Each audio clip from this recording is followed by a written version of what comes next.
Estamos de vuelta en Mesa Testigo. Vamos a hablar ahora con Juan Cruz Cándido, secretario general del gobierno de la provincia de Santa Fe, una de las personas del entorno más cercano al gobernador Maximiliano Puyaro, sobre lo que dejaron las elecciones del domingo 13 de abril y qué viene en la política santafesina a partir de este proceso de la reforma constitucional. El proceso ya está en marcha. Juan Cruz, ¿cómo estamos?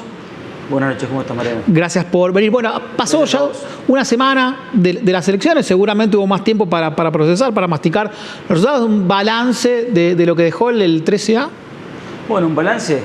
Nosotros entendemos que hubo un acompañamiento, por lo menos de la mayoría de los votantes, a la propuesta que hicimos como gobierno, que fue la de avanzar en esta reforma constitucional con los ejes con los cuales habíamos planteado, que era una reforma que propugnaba y que va a propugnar en su convención reformadora una transformación institucional de la provincia, que vaya contra los privilegios establecidos en la provincia, que busque asegurar un funcionamiento más eficiente del Estado a través de, por ejemplo, las normativas que tienden a la responsabilidad fiscal, que elimine privilegios como, por ejemplo, los fueros tal como los conocemos hoy, o las reelecciones indefinidas en el ámbito provincial, estableciendo para todos los cargos una reelección, pero también avanzando y actualizando derechos que la Constitución en algunos casos consagra de manera limitada, como por ejemplo la educación, que lo queremos ampliar, y en otros casos que no consagra porque no existían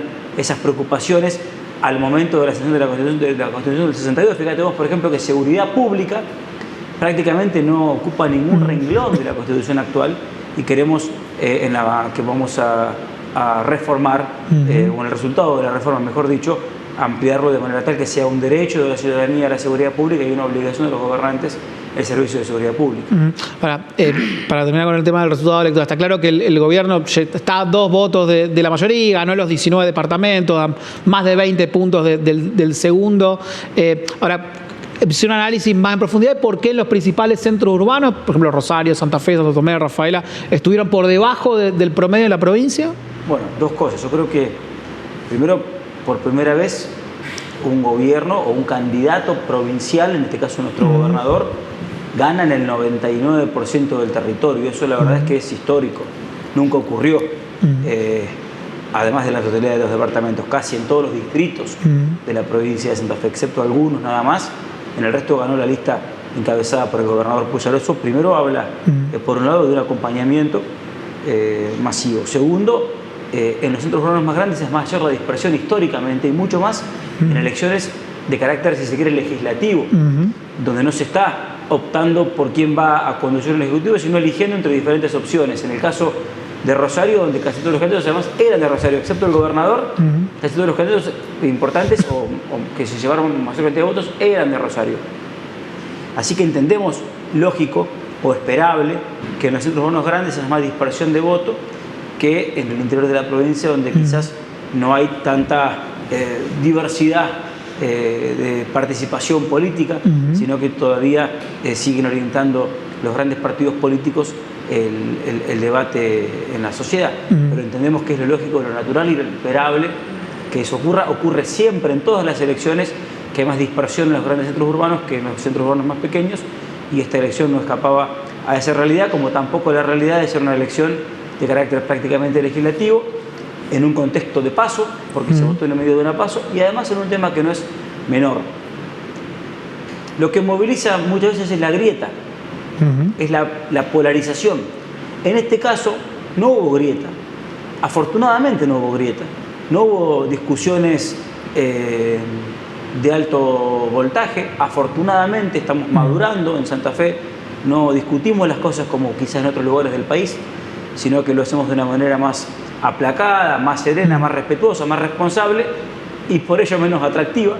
Y por ahí el costo de que no haya sido atractiva la discusión también está en la cantidad de gente que se sintió movilizada para ir a votar en una reforma que, quien más, quien menos, todos los sectores políticos se expresaron a favor, ya sea cuando se votó la necesidad o luego. No hubo aquí por sí o por no la reforma, sino matices respecto a lo que había que reformar y lo que no. Y eso también es un hecho que muchas veces no estimula la participación en un contexto en el cual pareciera que estamos los argentinos obligados a discutir siempre entre modelos antagónicos o entre blancos y negros en Santa Fe, exploramos la paleta de colores y la paleta de grises también, y eso hace muchas veces que lo que es saludable para las instituciones no sea tan atractivo para convocar. Y en esa paleta de colores, pensando que al oficialismo le faltan solamente 2 votos para la mayoría, ¿dónde van a estar los colores que faltan para llegar a pintar ese 35? Locomotora Olivera, sectores territoriales del peronismo, ¿dónde están? Nosotros vamos a hablar con todo el mundo. El proyecto de reforma, si uno lo recorre, va a tener seguramente puntos donde a la derecha de Unidos para Quemar Santa Fe haya más consenso y otros puntos donde a la izquierda de Unidos haya más consenso. Vamos a procurar que en cada uno de los puntos de la reforma se alcance el mayor consenso posible. Mira, nosotros, teniendo mayoría en las 2 cámaras, buscamos siempre que las leyes importantes de la provincia obtengan casi unanimidad. Eso implicó muchas veces ceder en algunos puntos de parte del gobierno e incorporar miradas diferentes, aún, insisto, sin la necesidad matemática de hacerlo, pero sí con la voluntad política de hacerlo. Con esa voluntad vamos a ir también a la Convención Reformadora a buscar que cada uno de los puntos tengan el mayor consenso posible, porque no hablamos aquí de una ley para un gobierno, sino que hablamos de una constitución para las próximas generaciones de santafesinos, y por eso va a hacer falta el acuerdo de quienes estamos hoy en la mayoría, pero también de quienes están hoy en la minoría, que pasado el tiempo puede ser al revés. Uno de los caballitos de batalla de los libertarios en toda la campaña fue el tema de la unicameralidad, la eliminación del Senado, a pesar de que el tema no está en la necesidad de la declaración de necesidad de la reforma. Digo, ves que algunos de esos sectores, teniendo en cuenta que sí, no van a tener poder de veto, ¿no? Porque el gobierno está muy cerca de la mayoría, vayan a querer insistir con el tema, que se empantanen los debates o hacer un debate más constructivo. Si nos tomamos la convención como un lugar para ir a grabar videos de TikTok, probablemente se lo busque hacer así. Creo que va a primar la seriedad, la responsabilidad y el no mentirle a la gente. Uno puede en campaña electoral decir cosas que por ahí se le van de la realidad, pero en este caso ya todos van a tener la responsabilidad de obrar en el marco de lo que la ley les impone, y la ley lo que les impone es debatir los temas habilitados para la reforma. Eso dice la Constitución y eso dice la ley que, conforme a la Constitución, convocó a esta reforma, que puso el marco en el cual decidieron participar electoralmente. Por ende, yo creo que va a primar la racionalidad, la sensatez, la seriedad, que nadie va a confundir los tantos y los términos, y no vamos a utilizar la reforma constitucional, insisto, lo que es tan trascendente para Santa Fe, para hacer un videíto que dure unas horas en TikTok en el marco de una campaña que tiene que ver con la provincia de Santa Fe. Hablando de redes sociales, en las redes sociales solés engancharte bastante en la discusión con los libertarios. ¿Fue un esfuerzo no contestar algunas cosas en la campaña? El gobernador nos pone siempre la vara a todos más alta. Y si el gobernador, que es el que se lleva la peor parte, tiene la templanza suficiente para pensar en lo importante y en lo trascendente, que en este caso es la Constitución nueva de la provincia de Santa Fe, todos los demás tenemos que hacer el esfuerzo de tener esa templanza y esa mirada un poco más elevada. Insisto, el gobernador Pujol nos pone siempre esa vara un poco más alta y tratamos de estar a la altura de las circunstancias siempre. A veces no se puede. Hablando del gobernador, el gobernador hace convencional y a la vez, bueno, va a seguir gobernando porque la provincia sigue es otra. ¿Cuál va a ser la participación de él en la convención? Bueno, tendremos que charlar con él. Obviamente es una persona que está muy atenta a todo, como Maxi arranca muy temprano y se acuesta a última hora del día trabajando. No dudaría, no me atrevería a poner en duda de que no le dé el tiempo ni la mente para ocuparse a full de la convención y a su vez seguir ocupándose a full de la gestión cotidiana del Estado santafesino.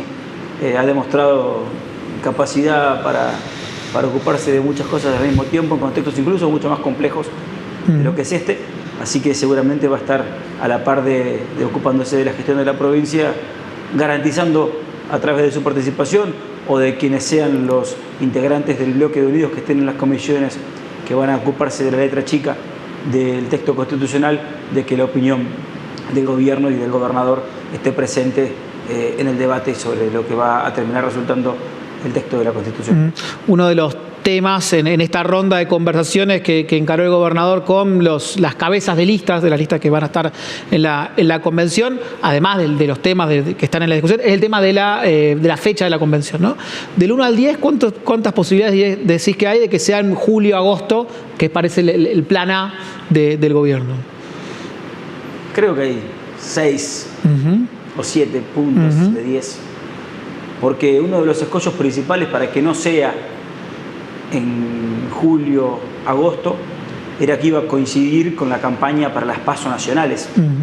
Y no queríamos, no nos parecía saludable que el debate constitucional, insisto con lo que decíamos recién, de tanta trascendencia, se vea embarrado por la necesidad política del consignismo propio de una campaña electoral nacional. Despejada esa hipótesis con la decisión del presidente de la República de suspender las PASO, no sería una idea alocada que se pueda convocar en julio, agosto, habiendo un plazo prudencial, mayo, junio, para concluir las consultas que cada uno de los sectores políticos quieren hacer a la sociedad civil. El gobierno ya las arrancó a través del Consejo Económico y Social, pero digo, habiendo concluido en 2 meses, un plazo razonable para que los electos puedan tomar contacto con las expresiones diversas de la sociedad civil, y ya hubo además 10 proyectos de reforma, por ende todos los partidos políticos tienen claro qué es lo que quieren llevar a la reforma constitucional. Digo, es un plazo prudencial para poder sesionar y darle prontamente a los santafesinos un nuevo texto, pero porque además hay un tema, Mariano. Después de la Constitución hay muchos aspectos que van a tener que ser reglamentados con leyes complementarias a la Constitución. Y eso va a llevar un importante trabajo legislativo de esta legislatura. Por ende, nos parece que cuanto antes podamos avanzar en ese trabajo legislativo complementario del texto de la Constitución, mejor. Obviamente vamos a intentar que haya un consenso suficiente para eso. Hoy hay un consenso importante en la mayoría de los partidos que componen Unidos para Cambiar Santa Fe de que esa debería ser la fecha. Es interesante eso, digo, ¿están pensando ya en las leyes que vendrían después de la reforma? ¿Qué temas están pensando en ese sentido? No, inclusive la ley de necesidad establece que hay muchos de los temas que deberán ser complementados, enriquecidos, reglamentados con leyes de la Constitución. Por ejemplo, lo establece para el proceso de selección de jueces, donde dice que la Constitución tiene que establecer un marco de amplitud en esa designación o remoción para sacarle el monopolio a la política de la designación o remoción de los jueces, pero que establece que luego habrá leyes que deberían operativizarlas. Y eso va a ocurrir con muchos de los temas, incluso las categorías que establecen las diferentes calidades o categorías de municipios también deberían ser aclaradas, establecidas de una manera más profunda por leyes complementarias a la Constitución, y para todo eso obviamente hace falta un trabajo legislativo que deberá arrancar establecido el texto constitucional. Por eso no nos parece una fecha descabellada pensar en julio, agosto para poder sesionar. Van a tener 2 meses los electos para escuchar a todos los sectores que quieran hacerse escuchar y para ir a hacer las consultas que hagan falta. Son 2 meses, es tiempo más que suficiente. La convención va a durar 40 días corridos, con posibilidad de 20 días más también corridos. Por ende, no sería muy alocado que en 60 días se puedan hacer las consultas suficientes para hacerlo. Creo que los candidatos, cuando se postularon, sabían que lo que la ley decía, tenían como máximo 1 año, pero también podía ser 1 mes. Y creo que todos se prepararon suficientemente para eso. Llegando al final de la conversación, digo, es un llamado de atención la baja de la participación, histórica desde el 83, nunca hubo una participación tan baja en Santa Fe. Y sobre todo, ¿qué te parece que tiene que ser la política para tratar de revertir esa situación y tratar de convocar más a la ciudadanía a votar, ¿no? Bueno, primero creo que si vemos las elecciones legislativas, esta es una elección baja, pero que viene siguiendo una tendencia a la baja. Es, como se dice muchas veces respecto a otras cosas, es más baja que la del año pasado, pero quizás sea más alta que la del año siguiente, porque estamos en un proceso de baja participación, y más que nada en elecciones en las cuales no se define el Ejecutivo. Fíjate vos, en esta no se definió el Ejecutivo Provincial, pero tampoco se definieron candidaturas en más de 200 localidades de la provincia. Eso hizo que haya una diferencia. Si vos ves el promedio de gente que fue a votar en lugares en los cuales se definían candidaturas, fue un 10% más alto que en lugares donde no se definían candidaturas. Y eso habla de que cuando hay una elección local que moviliza, muchas vinculadas al Consejo, pero también en muchos lugares vinculadas a la Intendencia, hay mayor cantidad de votantes. Eso pasa siempre. En este caso no ocurrió esa elección en más de 200 localidades. Es más, hubo 120 distritos de la provincia donde ni siquiera en junio van a definir sus autoridades porque se presentó solamente una lista. Y eso obviamente que habla de una merma en la participación y que impacta en la cantidad de gente que va a sufragar. Sí entendemos que obviamente hay que hacer un esfuerzo de todos los partidos políticos, de todos los sectores, por volver a enamorar a la gente. Nosotros apostamos a que este gobierno provincial, que está cumpliendo con los compromisos de campaña, haga desde ese cumplimiento del compromiso de campaña un aporte a recuperar la confianza de la gente en la política, porque recupera la confianza de la gente en la palabra, de quienes se postulan y que después cuando llegan a gobernar cumplen con sus objetivos de gestión. Si logramos al final del gobierno demostrarle a la gente, como creo que lo estamos haciendo, que cumplimos con los objetivos de gestión, vamos a haber hecho un aporte, por lo menos como gobierno, como ejecutivo, a reparar la desconfianza social. Y reparando esa desconfianza social intentamos también, a partir de ello, mejorar los índices de participación en los procesos electorales. Gracias por venir hoy a Mesa Testigo. Gracias a vos. Quédense, hacemos una pequeña pausa y ya volvemos con más Mesa Testigo.